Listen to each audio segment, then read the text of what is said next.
So now is the most exciting part of the day, where magically cacti appear on the stage. So I'm very pleased to say this is our first Between Two Cacti discussion of the school year. And it will be moderated by Brian Korgel, Director of the Energy Institute here at UT. And he'll be joined by Liz Ramsay Dalton, Executive Director of the HyVelocity Hub at GTI Energy. And they'll be discussing the HyVelocity Hub building the clean hydrogen economy here in Texas. Thanks.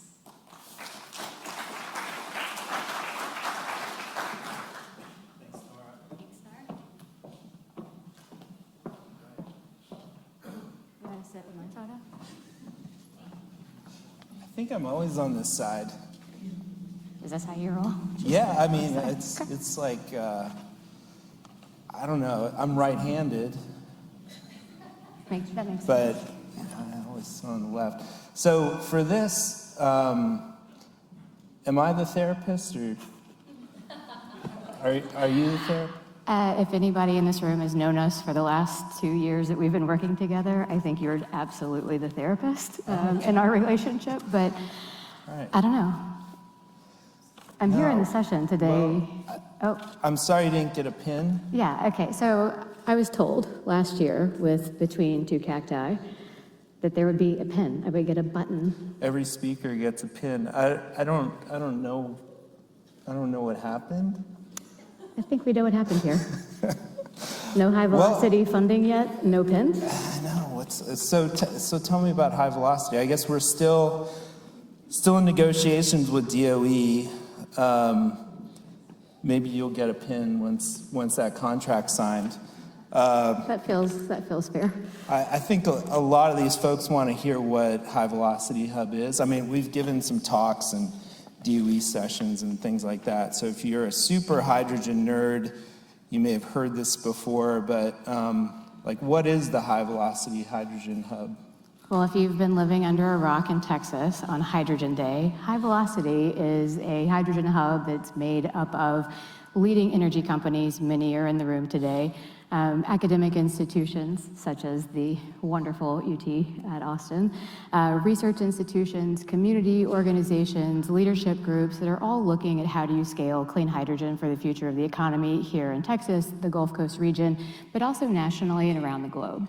So we have been awarded, fair, I don't have a button yet. Selected. We have been selected for an award of up to $1.2 billion in federal funding to help scale a couple of projects, mini projects across the state of Texas and the Gulf that ranges from production to transport to storage. And these projects are being developed by industry leaders. So again, many folks in the room, AES, Air Liquide, Chevron, who I know you heard from Austin earlier, Exxon, Mitsubishi, Ørsted, it's like the who's who of energy developers in the country. And they're doing that in partnership with GTI Energy, the organization that I represent as the administrator, and then in partnership with our organizing partners such as UT Austin, Houston's Advanced Research Center, or HARC, and the Center for Houston's Future, guess what, down in Houston. But you really can't talk about high velocity without talking about the regional opportunity that we're taking advantage of, and I mean that in the best way. Everybody knows, if you've been here for the last 2 days, that Texas really is the heartbeat of the hydrogen economy. We have existing infrastructure, we have a highly skilled workforce, we have history going back 100 years of developing this infrastructure. So we're trying to take what has already been created, leverage the public-private partnerships that have been in existence for decades here, and really create a path forward that drives down cost and scales low-carbon, clean hydrogen solutions. So maybe before I keep rambling on, it's really important that we know where high velocity started. And not to embarrass a few people around the room, but you've heard about H2 at Scale earlier this morning. Certainly there's a tour that I highly, highly, highly recommend you make time for tomorrow. But you're looking at a couple of people. I'll start here with Mike Lewis, who you all know, who really was a CEO, okay, hook 'em, I think was what you were gonna say, who was in conversations with my colleague, Brian Weeks from GTI. Brian, if you wanna raise your hand in the room. and certainly Brett Perlman out of Houston, we're sitting around a proverbial table, but talking about the partnerships that have been scaled with industry, with UT, and could be possible to move beyond that with the Department of Energy. And really that's what created the initial consortia. It was building off of H2 at scale, the public-private partnerships that exist with energy companies, UT, nonprofits, and the federal government to drive the path forward. But Brian, you were there. I mean, I've been here for a year and a half. I still don't get a button, but you want to talk a little bit about what that was like on the front end? Yeah, I mean, I think, so I had a lot of conversations with Mike Lewis, Bob Hebner, Mark Schuster, the deans, Vice President of Research, Dan Jaffe. I'm not sure the university's ever been involved in a $1 billion grant before of any kind. And so, you know, when the infrastructure bill came out, there wasn't much guidance about what these hubs would be. So we kind of had a lot of discussions about research on campus, and then when the FOA came out, it said research is not allowed. So then we were like, well, that was a lot of wasted time. But in the end, you know, UT's role really is twofold. It's doing the life cycle analysis and techno-economic analyses for these projects, and that thanks to Mike Lewis's leadership. And you heard earlier from Emily Beagle and Ning Lin, and VB pitched in on that, on the proposal as well. And then we found ourselves really leaning into community benefits planning, working with like Sergio Castellanos in our civil engineering department, a huge help on that, Greg Pogue from IC Squared Institute. And then I remember we had one call where we were organizing how to write this proposal and putting out tasks, and somehow I got in charge of workforce development. And I was like, okay, I'll do that. And that stuck with me this entire time. So I'm actually the workforce development lead for the HyVelocity Hub, which I've come to embrace. And I feel like our role as a university at UT Austin and our geographical position really lends itself to that kind of role. So I've embraced it over time. But at first I got basically voluntold, hey, write this section for the proposal. But it was a lot. I think UT kind of came together in a way that it hadn't so much, where it sort of did what UT wants all of us to do, where it's like, can we get out of our silos, work together to do some big initiative? And in the case of hydrogen, we were really able to do it in partnership with GTI Energy and Center for Easton's Future, and working with the 7 companies that were leading the project. So it was, it's still been a lot. I can't wait for this contract to finally get signed. But you guys, I mean, just to say it, like, y'all sat in a room, you got it figured out, you recruited not just traditional energy players, but you know, renewable energy developers to the table. That diversification of blue and green, the diversification of production, transport, end use, the diversification of academia, of research institutions, of community developers, of, most importantly, project developers, was what made this a winning application. So that team's leadership is what got us to where we are today, to be able to continue negotiating this award with the DOE, and ideally be putting, we talk about the $1.2 billion in federal funding, but that's leveraging another $10 billion in private sector investment to make this possible. So just, y'all nailed it. Thank you. Well, thank you. Tell us a little more about the process. I think the first time you and I met, we had been invited for the interview with DOE. I don't know how much you want to say. This is why I asked you who's the therapist. Yeah, well, there are a lot of people in this room who are present for that. Yeah, so, you know, you go through a long period of time where this bill is passed, you know this funding is coming, you reference FOA for folks who don't speak DC, the funding opportunity announcement, you know, it's finally out the door, it has 130 pages of everything you got to put together. So these teams worked tirelessly. I mean, Brian, I can't even imagine the lack of sleep that you got during that period of time. But to get everybody aligned, meeting all the DOE requirements, you hand over hundreds and hundreds of pages of information, And the DOE then has to comb through all of that. And it was a highly, highly competitive process. Certainly everybody in this room, if you're from Texas, knows there are more than one hub coming out of Texas, certainly several coming out of the Gulf Coast. You kind of sit and wait for the moment. And they invite us to DC, and I think we expected it to be, hey, there are a handful of questions, y'all will sit around the table, we're gonna push on a couple of things to see how real this is. We walk into a room that has like 40 people on the other side of the table, and I mean, they are all very buttoned up and serious, not that we weren't, but it was just— I was told to wear a tie, and I told y'all, I'm not wearing a tie. I don't care if it's the undersecretary of the energy or whatever, and it's a $1 billion grant, but I did not wear a tie. I don't know what you thought about that, but, and there were a lot of people in that room. We'll talk about the tie at the happy hour. But we go into this, no kidding, we were in a windowless conference room in the basement of a Westin hotel in the middle of nowhere, Virginia. And we were in there for like 10 hours.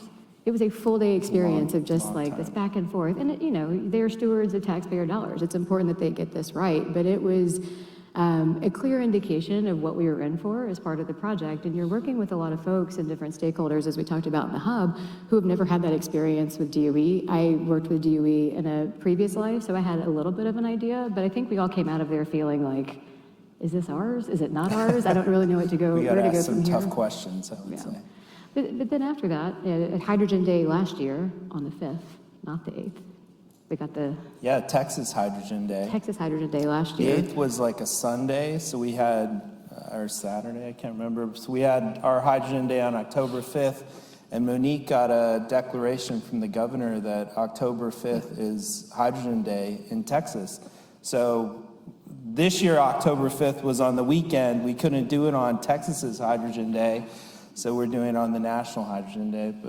But we were sitting around saying, like, when is this announcement going to come? And Yeah. so finally in October, they announced, okay, $1.2 billion for HyVelocity. Yay, we win, this is great. I think a lot of people thought that now DOE just writes a very large check with a lot of zeros at the end, hands it over and says— I thought that. Yeah, namely Brian. But it's like, off you pop, go forth and do, and like it could not be further from the truth for how these programs function.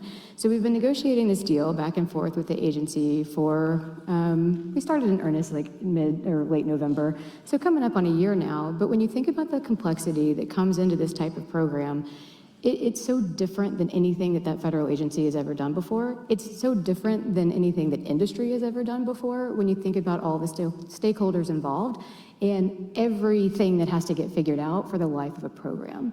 So this is a 13-year-long investment from the department. This is all set up over the course of 4 phases.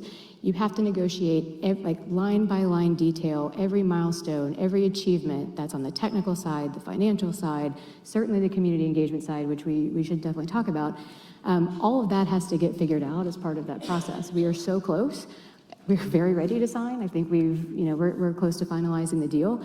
But then we really start phase 1. And so in phase 1, that's that planning phase where you get to do a lot of the stakeholder engagement, thinking about projects. Phase 2 gets into permitting, then construction, obviously, and then ramping up in operations. Phase 1, we are not there yet, and with that phase, it's $20 million from the federal government. And I shouldn't like throw my hands up at $20 million, that's a lot of money. But you've got to keep moving process through process before you can unlock those new funds. So I'm not sure how clear that is to everybody, but that's the process. It's like— Yeah, the money ramps up like that. So it's 20 million plus 20 million cost share, so Yep. About $40 million. That's another thing about these programs. To all the industry partners and HyVelocity, we thank you for taking on the upfront investment in that, because with, I think, virtually every grant that comes out of DOE, it's done on a reimbursable basis. So not only do the private sector partners have to demonstrate their continued success in achieving all the milestones, but they also have to put the cash up front, send in the receipts to then get reimbursed. So it's a little bit of a different vibe than maybe a traditional R&D grant, but by nature of what we're trying to accomplish here, they have to make sure that, taxpayer funds are doing what taxpayer funds should be doing, and that's catalyzing a clean energy, in this case, clean hydrogen economy. Yeah, I think that phase 1 is going to be really exciting because you have the projects and the sponsors, but then there's so much going on in terms of networking, in terms of labor organizations. We had a great workforce summit yesterday, heard from a bunch of community-based organizations, labor groups. universities, thinking about those partnerships. So I think when I think about the hub, you know, they're the specific projects. We're going to produce a lot of hydrogen, which, by the way, our hub is supposed to produce more hydrogen than all the other hubs combined. I don't know if we... That's cute, yeah. Yeah, Everything's bigger in Texas. Yeah, but that is true. Anyway, maybe I shouldn't even be advertising that. But it's a good thing we're I mean, you know, so we have a mixture of the blue hydrogen. We saw an amazing talk from David Dankworth about ExxonMobil's vision and the mixture, the blue hydrogen, the green, thinking about the economics. We have ports here. You have the potential for export. You have use in the state. It makes sense that I think the DOE has a lot riding on the success of our hub. If they have 7 hubs that do not produce hydrogen, for example, that would be a total disaster. And I think our hub is not at risk of not producing hydrogen. Not that you're biased at all. Yeah, but no, DOE likes us. We scale. We're good. Yeah. Well, I want to ask a couple things, you know, about policy, for example. So 45V, I think we're like everybody else in the hydrogen industry waiting for the 45V guidelines to come out. Do you have any thoughts on 45V? I have a lot of thoughts on 45V. For those who didn't hear the fantastic presentations earlier talking about 45V and what that means in DC speak, that's the hydrogen production tax credit that came out of the Inflation Reduction Act. And the way this works in all of its wisdom in DC, Congress passes a law. They tell you that you will develop a credit, oversimplification, but it's a sliding scale on carbon intensity of hydrogen production. And again, oversimplification, the cleaner it is, the richer the credit becomes. But there have to be guidelines and there has to be clarity coming out of the administration for how that gets implemented, because people can't make financial investment decisions if they don't know what the value of that credit is, right? Cost is going to drive so much of our ability to scale a nascent industry, and without that clarity, it makes it really hard to imagine that people are going to get to yes at any number of levels. I'm not speaking on behalf of every individual project that we're engaged with through HyVelocity, but it is public information that the hub and certainly all of the hub leaders got together and wrote a letter to the administration saying, hey, this draft guidance that you put out last December, coming up on a year ago, there's a lot of things that have to get figured out. The general criticism from the industry is that it's a little bit too stringent and can impede our ability to scale a nascent industry. On the flip side, there were a lot of questions that the agencies were asking of industry for feedback to help shape that final guidance. The hub execs, and myself included, went to DC a couple of weeks ago to have more conversations, to answer more questions, and so I think we're expecting that'll come out in December. I don't mean to be dramatic about it, but it is kind of a make or break moment for the hub programs and for the industry, depending on how that final guidance comes out. No matter how it lands, it's the clarity that we have to have, that the projects have to be able to get to FID, or financial investment decision. So we're in this like fun limbo land. Yeah, no, it's been interesting and I think stressful for a lot of people, seeing how it all unfolds. Another policy thing, I've heard a lot of rumblings about NEPA from other hubs. Do you have anything to say about NEPA? Why are these discussions about NEPA related to hubs? Sure. So the National Environmental Policy Act, NEPA, is triggered when the federal government has to consider the environmental impact of a decision they are making, an action that they are making. Again, forgive the oversimplification. But in the case of the hubs, it's actually the federal investment. It's the federal government writing that check that triggers the federal action. And so, the NEPA process incorporates any number of federal environmental laws, Clean Air Act, Clean Water Act, Endangered Species Act, just to name a few. But it also requires public consultation, public engagement, more information sharing than you would in a typical non-federal process. And so when you're trying to take this industry and you're trying to scale it, and you have a hub that has many projects, many different types of projects, and you're doing that on the backdrop of a NEPA process, it creates more complexity. And we're gonna have to be in this position, all of the hubs are gonna be in the position of trying to balance how do you go through the NEPA process, meet public engagement, information sharing at a time when everybody's moving at a little bit of a different pace.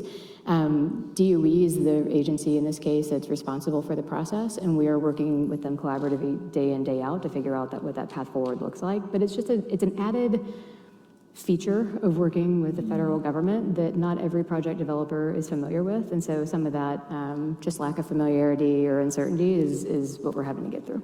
Yeah, I mean, I think it's fascinating, in the HyVelocity Hub where you have a company like AES and Chevron and Ørsted, all together. And it's been fascinating for me to talk to the companies about their approaches to project development, their goals, what they see as their markets, how they're fitting their projects into the hub, so sometimes there's a much bigger project and they have to carve out a part of it to go in the hub under the funding. So seeing how all of that happens with the companies has been really interesting. I get asked this question all the time. I was going to say Drew Darby asked me this question, but I might be hallucinating and maybe he didn't. But lawmakers ask me this all the time, legislators from Texas. When are the projects going to be built? As soon as we can get that deal done with DOE. No, I think with the way the phased approach is, and again, every project will move a little bit independently of each other. A green hydrogen project may look different than a blue hydrogen project, would look different than a pipeline project, would look different than an end-use type project. And so it'll vary. I think right now we're targeting the earlier projects will be late 2027, but that spans to like 2029 for breaking ground, again, assuming that we're on a path to sign, get this deal done and move forward. But I think that's roughly the timeline for construction starting. Amazing. Impact you think the hub will have on the region? I know we had to do a job study and all of that for the proposal, and there's 45,000 jobs anticipated, things like that. But in your perspective, what do you think the larger impact will be, say 10 years from now, when we look at Texas and hydrogen and globally? What do you think the impact will be? I think the opportunity is enormous. It's ours to lose at this juncture, right? Like a bunch of things do have to line up on the front end of this, be it the DOE, grant dollars, be it the tax credit, be it workforce development. There's so many things that have to align to make this possible. I think that we will get there. I think it'll be done. But if you're looking into the future, what I would like to see coming out of that, what our collective goals are opportunities for local communities to actively engage in energy infrastructure in a way that has never been done, not just in Texas, but in this country, questionably in the world. Having folks that are benefiting from the investments that are being made in their backyards, I think is the value proposition that we have certainly presented to the department, but it's also what we're presenting to the public.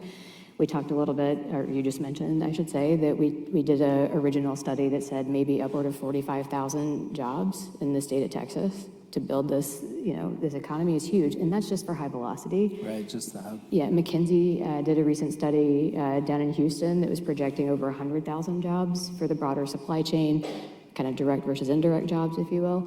At least for HyVelocity's part of this, we're putting in over $100 million in direct community investments, workforce training development, so that you can have an economic rise for everybody in the surrounding area in a way that just is unprecedented. Folks are not making those level of commitments, those level of contributions.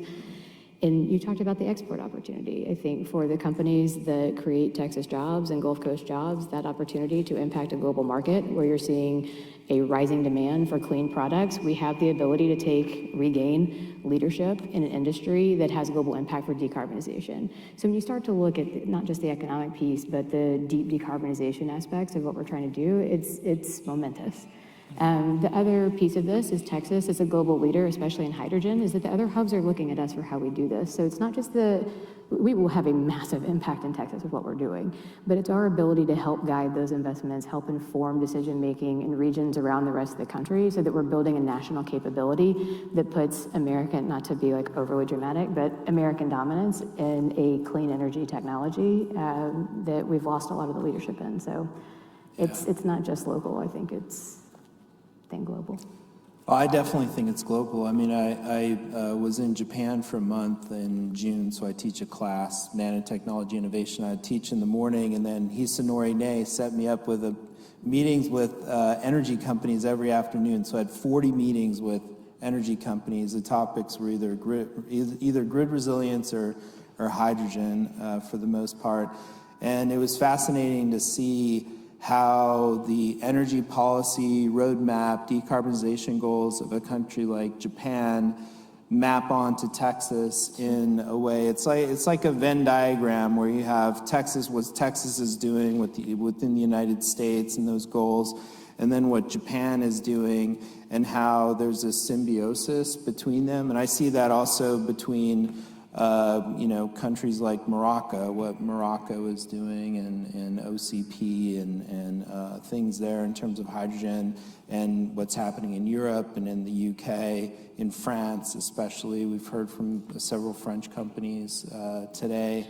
I think that global interconnectivity of hydrogen is also fascinating, and to see how the Hub program connects to all of these really ambitious goals. And at the end of the day, like we're trying to reduce greenhouse gas emissions dramatically on a global scale to solve what I think is one of humankind's greatest challenges right now. And so I think the Hub program, when we look at what it's doing in the United States, what's happening in Texas and how it connects globally, I hope it's really successful, because I think that's what the world needs. So I don't know if you have any final thoughts. What you said? Am I the therapist? Yeah, or? you're definitely the therapist. No, but I mean, it's what motivated me to come to this role. It's why I work day in, day out with you and everybody else on our team, is that opportunity to have a meaningful dent in the climate challenge that we all face, and do it in a way that creates economic opportunity for those who have been either left behind or have the potential to be left behind in that transition, is hugely powerful. So. Great. I guess my last question, if people want to get involved in the Hub, how do they do it? Do they email you directly? Correct. I'll give you my personal cell phone number. I know all the things. No, look, this is one of the things as we move to finalize negotiations and move forward with phase one. There's going to be an enormous amount of opportunity for companies to engage, communities to engage, academia to engage, everybody and their dog, can I say that?